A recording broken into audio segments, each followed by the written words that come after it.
Бүгін маған мынандай сообщение келіпті, енді ол кісіге не айтқанымды сіздермен де бірге бөлісе кетейін. Адам организмде холестерин жоғары болатын болса, ол өттің ішінде түзіліп, кристалданатын болады, яғни солайынан бізде тас пайда болады. Одан кейін өт қышқылының жетіспеулігі, яғни өт қышқылы жетіспесе, ол холестеринді ыдыратамай қалады, ал соның кесірінен бізде тас түзілетін болады. Билирубиннің көбеюі. Кейбір қан ауруларында билирубиннің деңгейі көтеріледі, соның кесірінен қара өт тастары пайда болады. Өт қабының толық босамауы. Өт қабының толық босамасы құрамы бір-бірімен бірігіп тас түзетін болады.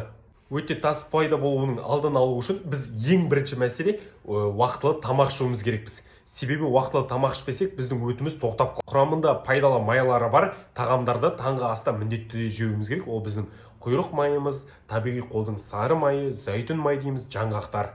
Тамақты уақытылы жеуіміз біздің өттің дұрыс ағуына өте көп септігін тигізеді. Сондықтан да ол жерде тас түзілмейтін болады. Күніне кем дегенде 1,5-2 литр су ішу, ол дегеніміз өттің сұйық болуына және тастың түзілмеуіне өте жақсы көмектеседі.